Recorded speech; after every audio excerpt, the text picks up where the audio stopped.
Hello again, and welcome back to another episode. It's a really interesting one this week. A lot has happened since the last podcast we've done. We've had a mad rally in the market where we've had over 6 days of 1% gains in the last 8 sessions or 9 sessions. It's been pretty wild. We've had a bond market sell-off. Yields jumping to the highest in a long time. The 10-year yields hitting 2.5%. 2.5%. We'll talk about what trades we're making. Some of the positions that we've done and to the general activity that we've been doing this week since our last podcast. But before we get into that, I just want to ask you a big favor.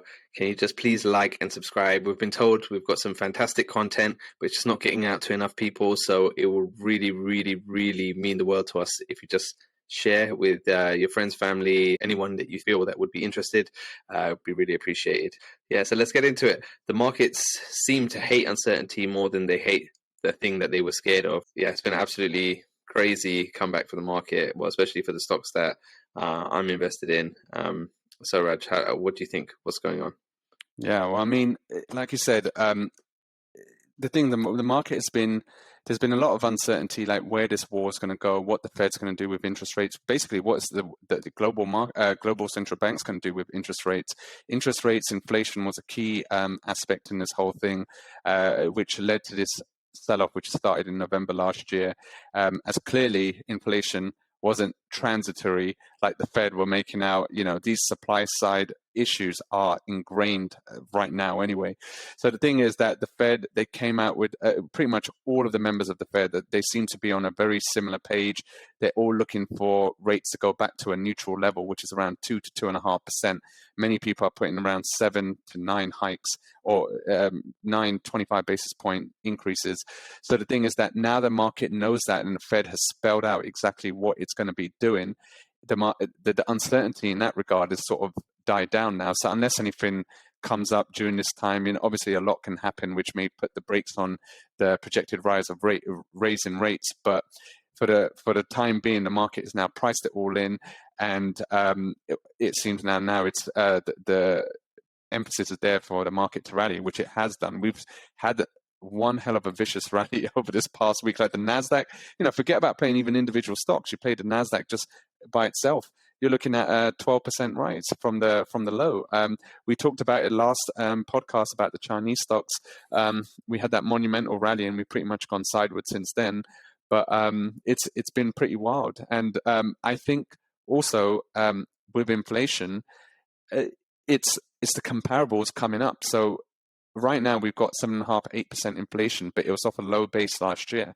But in the next 2 months, 3 months is when inflation started to really jack up last year, where we had the 10% used car price increase as a component of inflation, and a lot of the other energy comparisons. So I think now year-on-year inflation will start to show a much smaller number than this 8%, 7 to 8% we have been getting the last 3 to 4 months, as the comparables become a bit less easier than it has been in the last few months. So we don't get it wrong. The prices are high. Everything's going up a lot, but we're not going to see this 8% number on a monthly basis as we did now over the next few months, as the comparables start to be a bit more favorable in terms of a more better reading, for the Fed anyway. So if we don't see those readings, and we don't, compared to last year's crazy numbers that we've seen in some of these components of inflation, and inflation's still at 8%, then the Fed's got a problem, and we might be looking at 3%, 3.5%. So that's where we are, and that's where I believe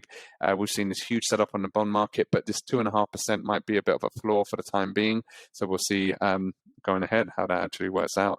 A lot of people have been asking me, is this the time to jump back into the market, or, double down on some of the positions that they had? In my opinion, we're not going to get to any of the 2020-21 post-COVID crazy high multiples on growth stocks. They actually do have more certainty now because, the Fed said, they're expecting by the end of Q4, we'll have inflation, as you were saying, around like 4.7%, and the 10-year yield to be around 2.3, 2.5%. So we're going to have real rates of negative 2%. So why are we not putting rates at 4% plus?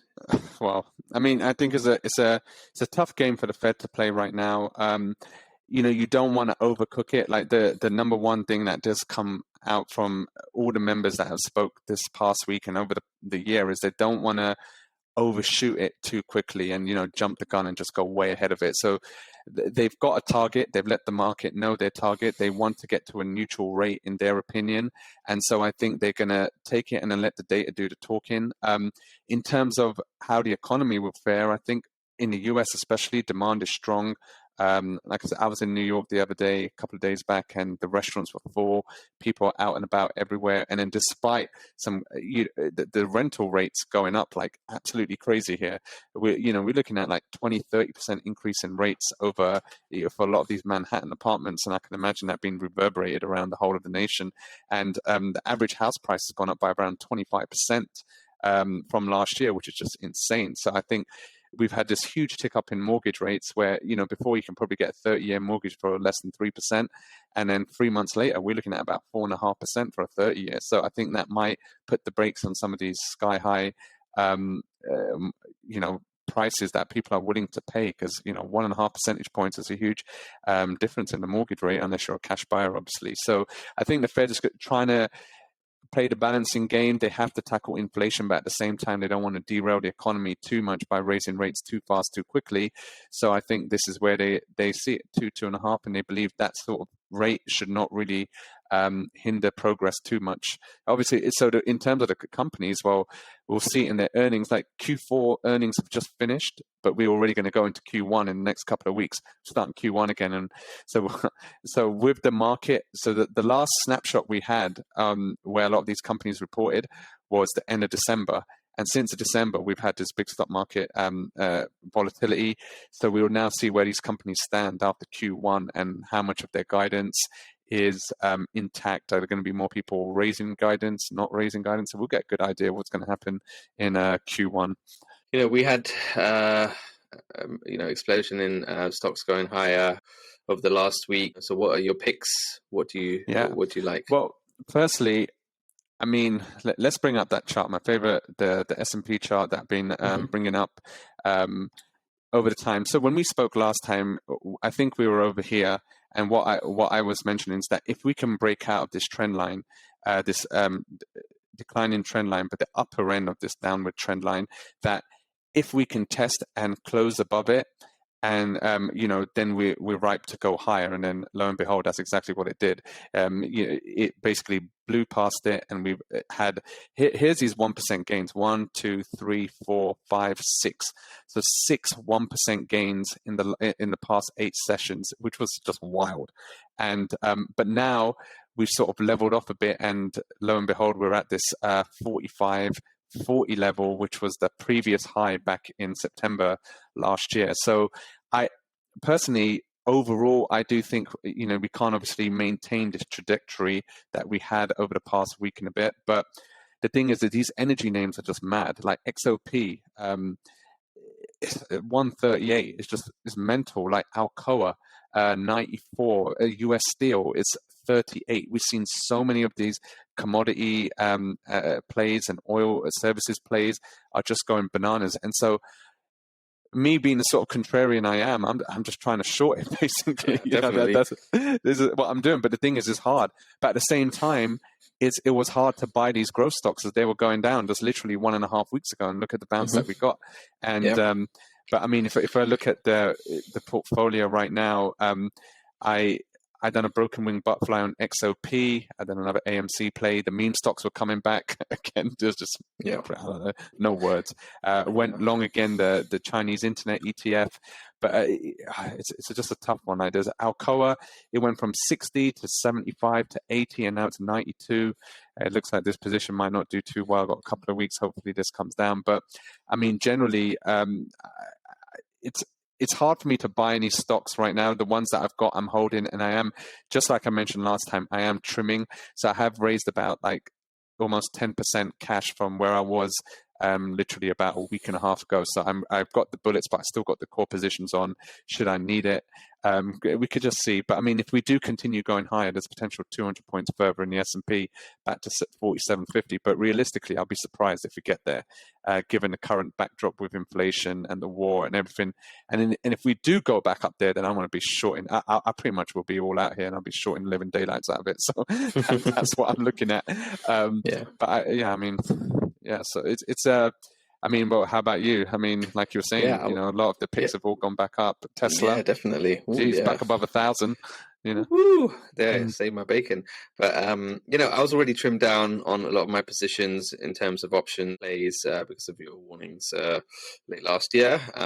But I did have quite a few that were still on, as I mentioned in previous pods, that I was just basically rolling and rolling down.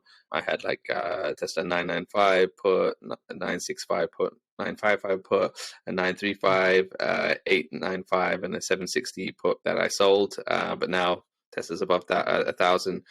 They've actually all closed in profit. So basically, I'm really happy because I got a ton of my buying power back. Mm. And yeah, I mean, this is the thing. Like, you never want to go into too much margin. Stay within your means, and trade within your account size, and you'll be okay. But I could just see, like, I was much heavier last year, and if this market pullback happened then, I would have been in a really tough position. So that really just shows sometimes you may be right in your positions, but the market doesn't care about your positions, and the market can stay rational longer than you can stay I'd solvent. say So solvent. That's the yeah, classic one, isn't it? Yeah. exactly, that's the line. Yeah, so now Tesla's above 1,000. As you know, like, that's by far my largest position. Rajan's more of the trader, and I'm more of the kind of long-term holder. So I can sleep well at night now. Like you're saying, I think this market and this move has just given a reminder that Yeah, markets don't always go up. And yeah, I think this last 6-7 day rally has really saved the bacon of a lot of people that were probably close to liquidation, and yeah, it's just been rescued. And I think it's a perfect opportunity to just reassess and go, all right, okay, there's going to be volatility this year. I don't want to be balls deep into margin, selling too much more than this, and I yeah, rather have the cash dry and put on a position as it all goes down. Like, I yeah, used to be a futures trader. Used to trade through MF Global. John Corzine, that wonderful man. People who traded in my day would know John Corzine. He lost me a ton of money. But what he done, he bet huge on European debt. But he was eventually right. But he leveraged up so much that it basically caused a liquidation, huge losses.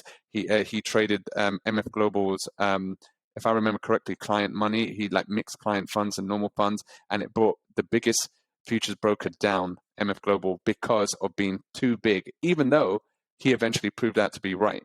So there's yeah, a big lesson that just stay small, but trade often. That's the phrase. A tasty yeah. trade phrase. So, yeah, play That's- small, trade often. yeah, That's the but key. yeah, Rajan, you're 100% right.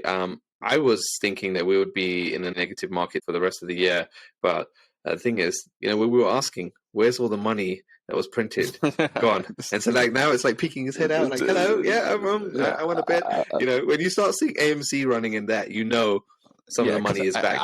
I was thinking, like, I was looking at the stocks that's starting to go up, and then GameStop went up 30% to 40%.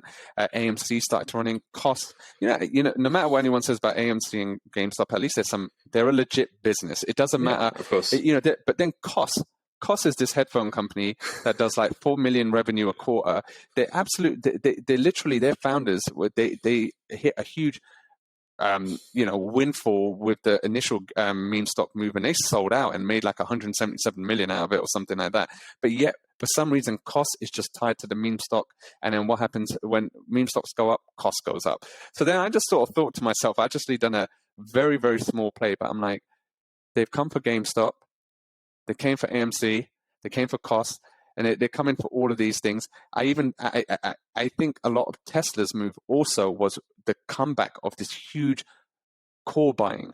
And if you look at the core option volume on Tesla, it's been bananas. And I think that it's the same sort of moves that were pushing it up before. So you've just had this huge amount of core buying that's been happening. And Tesla's also a bit now as the token hedge for rising oil prices. It's like the Yeah, whole thought is definitely. that, so I think that has contributed a lot to the move of Tesla. But then again, you look at Amazon's back at 3,300 almost. Apple's 171, 172. Apple's only like 4% off its all-time highs.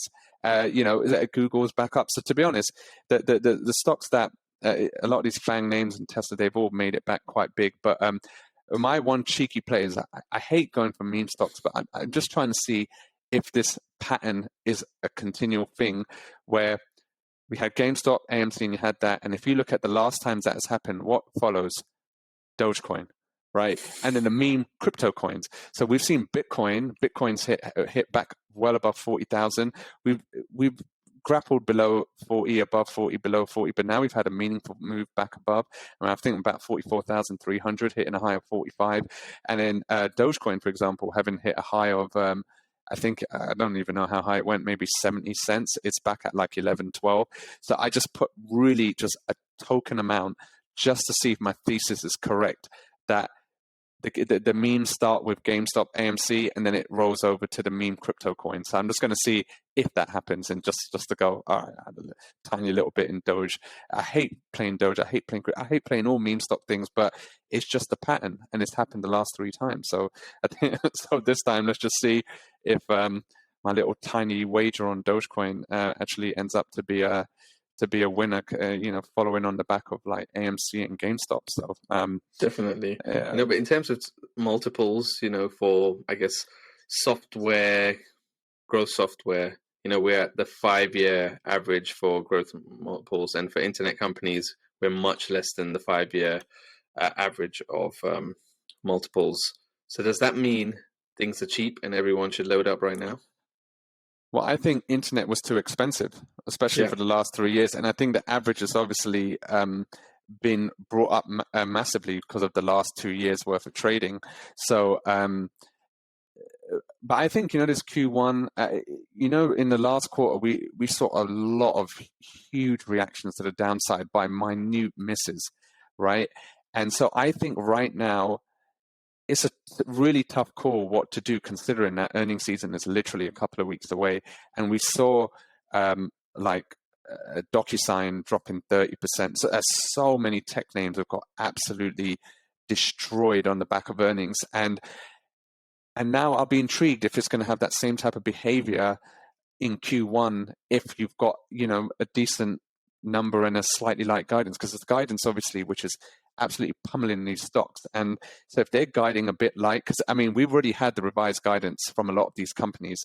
Now the question is, if they're going to downgrade again in Q1 and not affirm, considering that they already downgraded or they guided below consensus literally 2 months ago, and now they're going to cut it again, that could spell really bad. I mean, that could be a real issue for a lot of these stocks, and it could see another 20-30% decline again. But I'm just wondering, we saw PayPal, that was another one that got wrecked. Roku, still down quite a lot. Yeah. Roku was in the 400s, and now it's like 120. Last time I checked, it's 120. And these are all stocks. It's in every TV. Yeah, I mean, with Roku, I still don't get it. What's so good about that platform?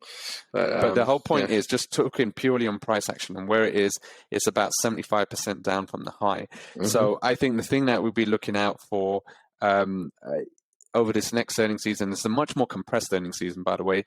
The last earnings season sort of lasted about 6 weeks, 7 weeks. This one is virtually in 3 weeks. You've got all of them coming out. It's really thick and fast, this Q1. So I think as long as we don't see these companies cutting guidance further after their sort of light guidance in for initial 2022, then we might see a base form on a lot of these absolutely bad tech stocks, and it could be a buy. But at this moment, for me personally, again, you can play small. My strategy is, if I like something, I'll dip my toe into it and then see what happens on earnings. And then if there's a decent report and then we don't have a 50% move higher, then I think that would give the validity to go, all right, we found a base here. Maybe let's start just getting involved. But again, I've got some of these positions that are doing, not that. I mean, they've recovered a lot anyway, but still a bit down. So we'll see what's going on. But it's going to be very interesting this next earnings season.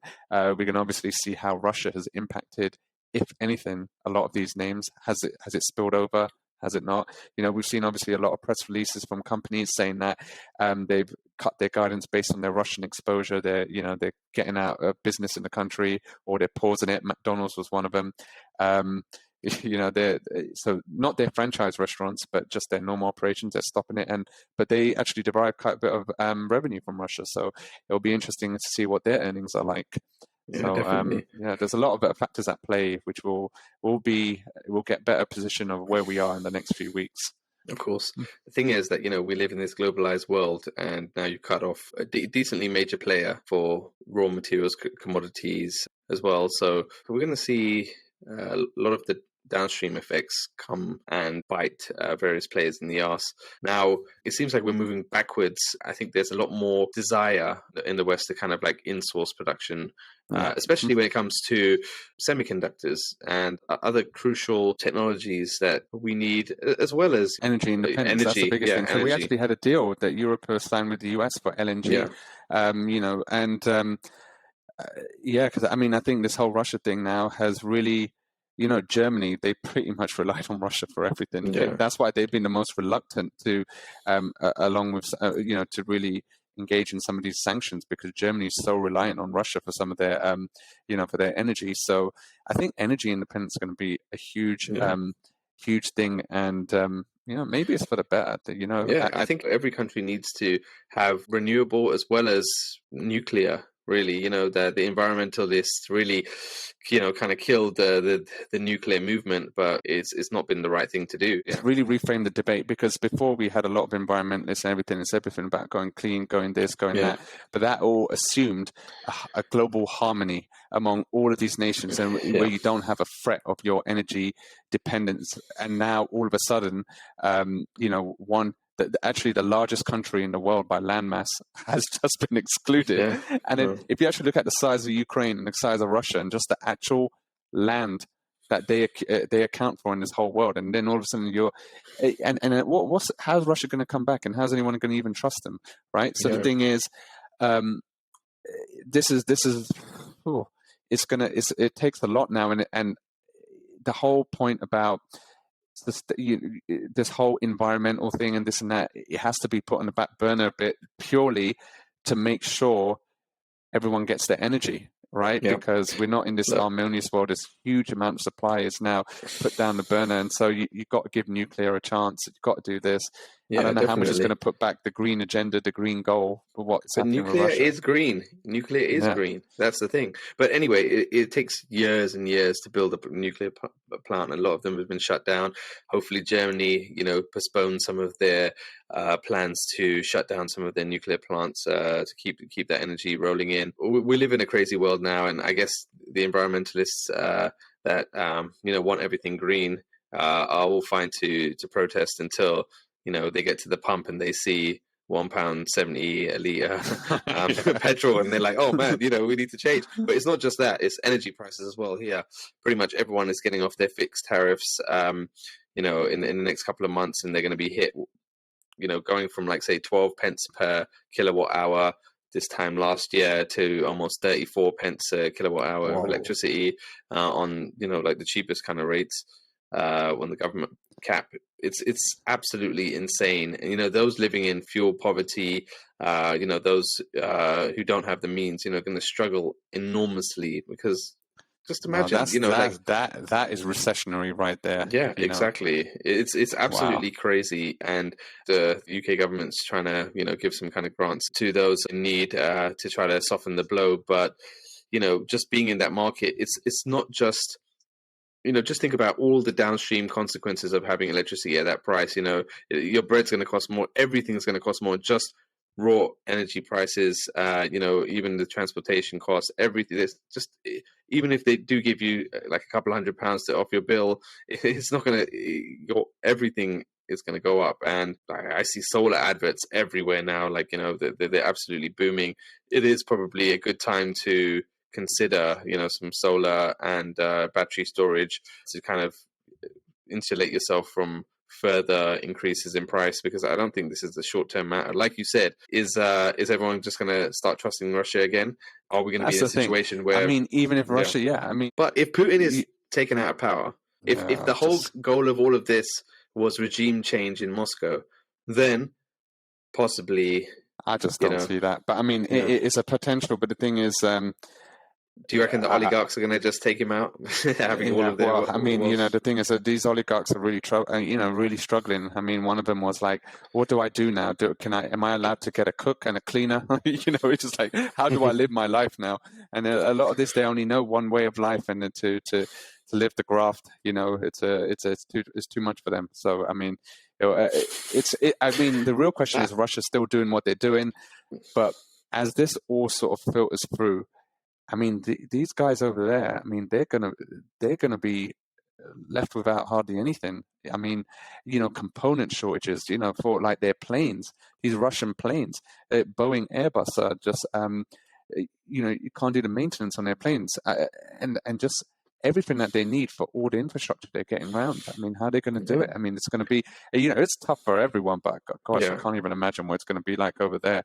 And I mean, there's two ways it's going to work. There's either going to be some knight in shining armor, because Russia's still got, 120 million population. Someone's got to service them. And there's going to be a new oligarchs born that is going to domestically recreate everything that is lost by the West leaving. So I mean, there's going to be that, but again, that all takes time. So that is the thing; it all takes time, and the ships that were docking at Russian ports had to turn around. We live in a global world. You can't just turn on local production just like that. It's just not possible. Especially, like maybe if you're a small country, say if you're Canada and you had 20 million, it might be possible. Iceland, Iceland is a self-sustaining island with their 300,000 population or 400,000 or something. Yeah, like that. You could do something like that, but this I don't even know. And I really feel sorry for the innocent parties involved in all of this, because through no fault of their own, going to be severely economically. But the problem is, right now, it's still in the midst of wars. It's still bombing Donbass, and it's still in the midst of what's happening. The question is, when will it stop? Hopefully, it will stop soon. And then when it stops and the dust settles, where does everyone stand?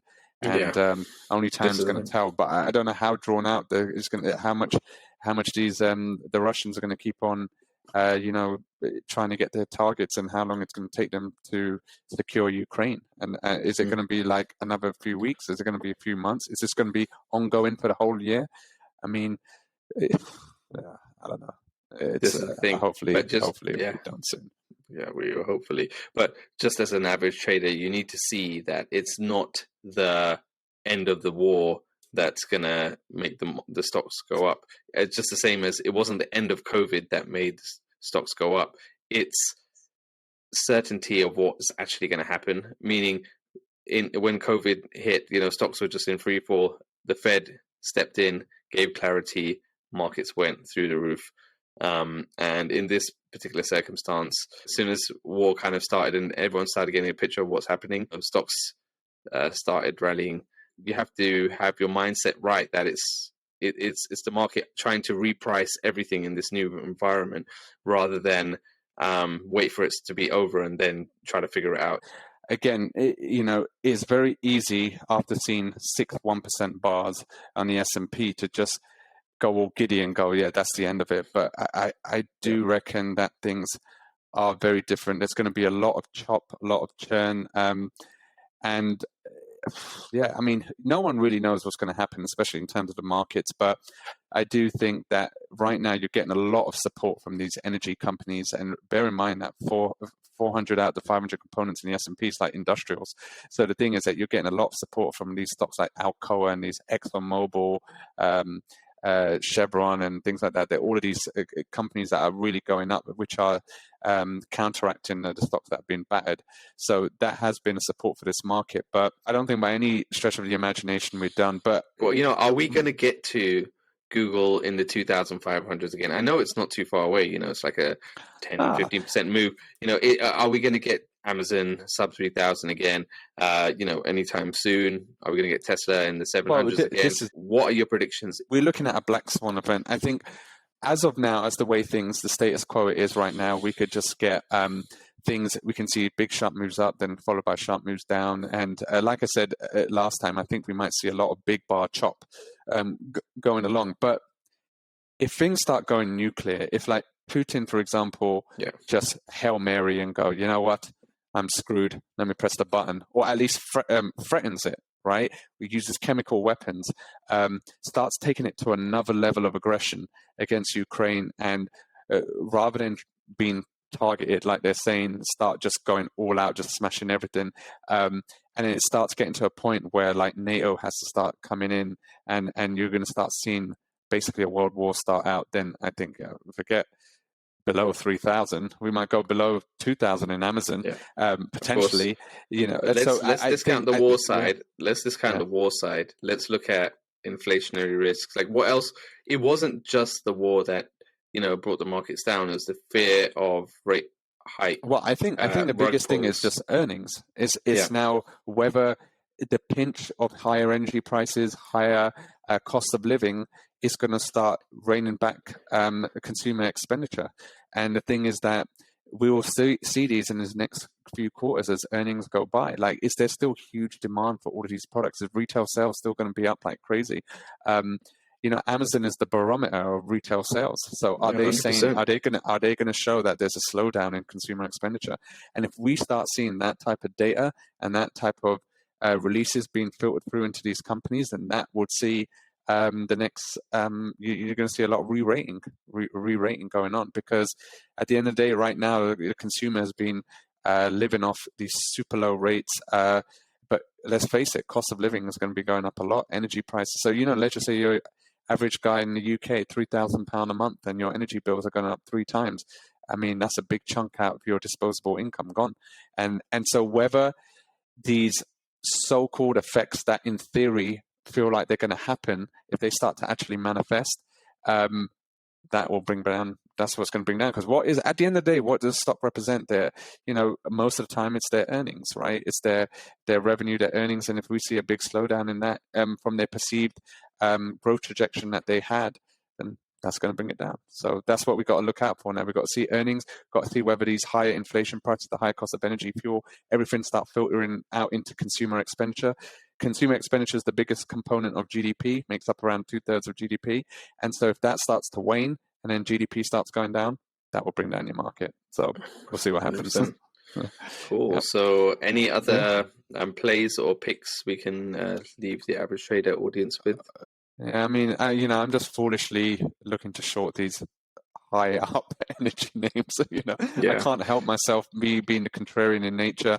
But again, playing it through safe, defined risk option trade. So if you lose, and then you just try again.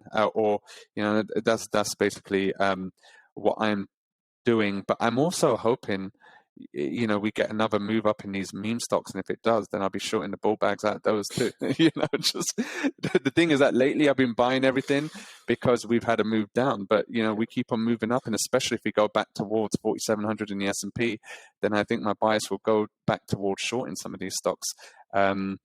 Because at the moment now, I think we're we're at this point where we've had this huge rally from the bottom, and so there ain't as many glaring plays considering how much they've bounced from the bottom. So, in times like this, sometimes the best trade is just to sit on your hands and just wait until there's a clearer direction of what's happening. And there's no need to jump into anything because you feel you need to. So, definitely. I mean, that's exactly what I'm doing now, enjoying a lot more buying power in the account, and also, happy with the considerable buys I did. Was it the 14th of March or whatever it was, which seemed to be luckily the bottom. Normally, when I buy, things go down a bit more. But so that seems to be a decent time to be deploying capital. And now just going to sit on it, see where the market goes, get some good nights of sleep, I mean, if you do have money on the sidelines, don't feel the FOMO. There's going to be. I do genuinely believe that there's going to be plenty of opportunities this year. Yeah, like if you miss this one, there will be another one.